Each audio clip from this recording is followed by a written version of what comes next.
Hey guys, welcome to video number 2 of this series of flight training in MSFS 2020. So in today's video, we'll be handling the basic handling. We'll be taking a look at the basic handling. Video number 2, that's the aircraft essentials. So in this session, we'll be getting familiar with the aircraft main controls and instruments. Basically the yoke, the rudder pedals, the throttle and RPM indicator, that's the tachometer, and airspeed indicator and altimeter. So again, Sedona to Sedona, and basically we'll take a look at the essential instruments of the Cessna 152. So without wasting any further time, let's start flying. Alright, we are in flight and let's head ready to fly. Let's get you familiar with the aircraft, a Cessna 152, and a few commands to navigate it through the skies. In front of you is the yoke. The yoke is like a steering wheel, more or less. Turn it left or right to control the ailerons and bank the aircraft into turns. So technically, if Look at the we trailing edge of the wings while turning the yoke to see the effect on the ailerons. So you can take a look at these things here, the ailerons. So if we move rightwards, leftwards, and rightwards, so you can see the ailerons move. The difference between the yoke and a steering wheel is you can pull or push on the yoke. This controls the elevator at the back of the aircraft to make it climb or descend. So unlike a car, where we can just move right and left, we can actually go ahead and behind as well. You can see how it affects the elevator. So this is the elevator, and when we push the yoke upwards, it goes up. When we push it down, it goes down. Down at your feet are the rudder pedals.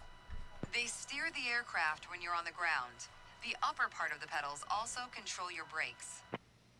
In the air, they control the rudder at the end of the vertical stabilizer to yaw the aircraft. This is mostly for small corrections, for coordinating turns or compensating for a plane's tendency to pull left during takeoffs and climbs. So look at the vertical tail while operating the pedals to see the effect on the rudder. So technically, when we are midair or taxiing on the ground and we have to move the aircraft, we don't use our joystick, we don't use our ailerons, we use our rudder pedals. As well as the rudder pedals, the top of the rudder pedals act as a brake, so to slow down the aircraft as well while turning. So we'll just take a look at the tail of the aircraft for now. So this view seems to be the best one. And so we move right and we move left. Last but not least, the throttle is located near the center of the cockpit. Pushing forward will increase power. Pulling back will decrease power. First, look at the throttle and select it. Select it. Keep it selected and push it forward to increase power. So you can either use the in-flight controls, that is with our cursor, or as well as use a throttle stick if you have one. So increase power, decrease power. Now pull it back to decrease power. Yeah, so I just used my throttle there to decrease power. Alright. Power is decreased. Now we'll do the same without focusing on it. Deselect the throttle. Look away from the throttle and increase power. So with the help using our throttle, increase power. Set your throttle to idle. Idle. Take it back. Excellent. When the engine is on, you'll be able to see the power change on your RPM indicator. You'll find it on the right side of the dashboard. This is the RPM indicator. This tells you how fast the engine is spinning in hundreds of revolutions per minute. Just like a car. Take a look at your current speed on the airspeed indicator.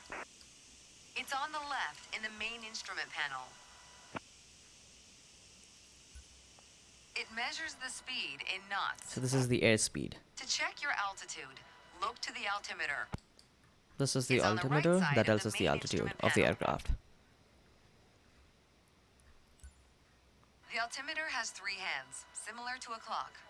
The long, thick pointer indicates 100-foot intervals. The short, thick one is 1,000-foot intervals. And the long, thin one, 10,000-foot intervals. That's all for today. Next time, we'll see how it feels in the air. All right, so that was the session. We learned about elevators. We learned about ailerons. Ailerons is when you bank the plane right or left. Elevator is when you push the joystick up or down. And we learned about rudder pedals and how we used to steer it and make small corrections mid-air or on the ground. And we learned about the RPM indicator once the engines are on. We learned about the throttle, increasing or decreasing power, and the altimeter and the airspeed indicator. Right. So that's it for today, and see you all in the next session.